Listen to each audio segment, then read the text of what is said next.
CC, second straight finish in the top 5. How optimistic are you about Tiger Woods? I'm very optimistic. I'll take you guys back to Friday morning. After Tiger had shot 4 under, he was on the leaderboard. People were excited. Hendrick Stenson came back later on, shot a bigger number later in the day. Later in the day on Thursday to get to 8 under. Yes, but I told you where I wanted Tiger Woods to be consistent, to make the cut, to get in contention on the back 9 on Sunday, and finish in the top 5. That's exactly what Tiger Woods did.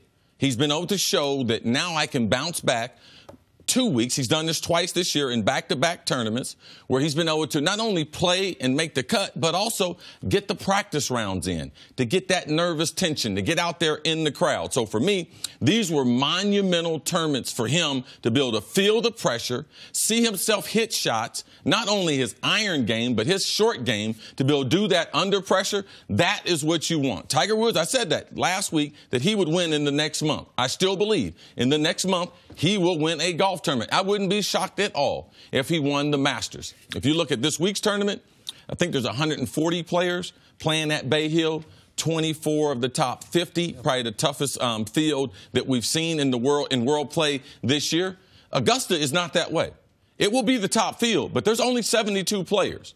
And in 72 players, I'm telling you, there are less than 20 that can actually win it. That means they have the game and they have the nerve to be able to hold up to Augusta's pressure. So, yes, Tiger Woods, amazing finish at Bay Hill. A tournament that he has dominated, has won 8 times. This was exactly what I needed to see, and I'm really excited about Tiger going forward. And if people, I understand on Sunday, if they were watching the NCAA tournament and they were not able to be locked in on Tiger, I want to paint the picture a little bit, because he starts the day 5 shots off the lead, right? So he knows he's going to need the leaders to come back a little bit. He's going to need to make us push, and he does. And he goes to the tee box at 16 at 12 under, with the leaders all of a sudden at 13 under. Now, Rory hadn't made his unbelievable charge yet. And he goes to tee box at 16 thinking, this is a par 5.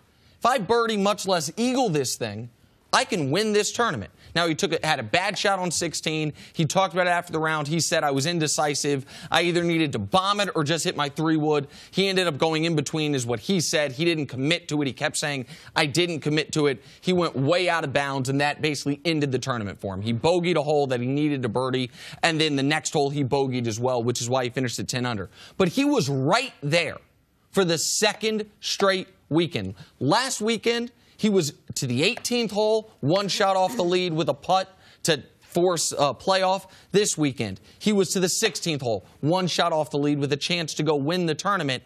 And CC's talked a ton about his short game. Short game means everything around the greens. I want to talk about super short game just for a moment. In this tournament, Tiger Woods had 59 putts inside of 10 feet. He made 59 putts inside of 10 feet. 59 of 59 on 9-foot or shorter putts.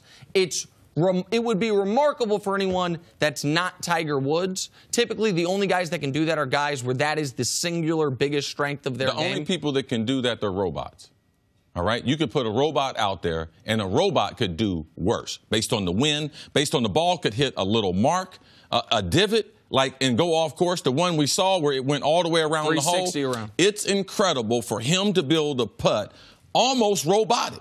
I mean, from 9 feet in on the PGA Tour to be able to do that. It's in yesterday's greens, they were the fastest they've just seen. On the step meter, they were 13 to 14. So it was encouraging to me because these are the fastest greens until they get to Augusta National. So the short game we talked about, did you see a remarkable difference and improvement in the way he played from just last week to this week? CC, we talked a lot about breaking down his game last week. No, Tiger Woods' short game is one of the most remarkable things. People always talk about, oh, he hits the ball long, he hits the ball. Tiger Woods' short game has always been one of the most consistent things. Wait a second. One of the most consistent things that he's been able to do. He followed up last week's spectacular short game with the same thing. His problem is his driver. He's changed his equipment. He's changed the type of He's changed the type of steel that he's putting in his driver now. He's also going to a shorter shaft. So that's the only club in his bag, his driver, that's giving him any type of problem. Hold on, because I have to ask you guys about this. When you're an athlete, explain this to me in golf, because I don't really get it. Why would you change something that has worked for you? Why would you change your equipment? Why, especially when you know he's already having trouble driving? Technology has gotten better. All right, and he doesn't have the same type of body that he had 10 or 15. So this was to help just adjust. It's lighter weight. Yeah. All right, it's allowed him to get the type of swing speed that he has, the highest in his career. So the technology and him embracing technology, that's exactly what he should be doing. Thanks for watching. Subscribe here to get the latest from the show. Also, be sure to check out more of the best clips from First Things First, or go watch a few segments from our other shows on FS1.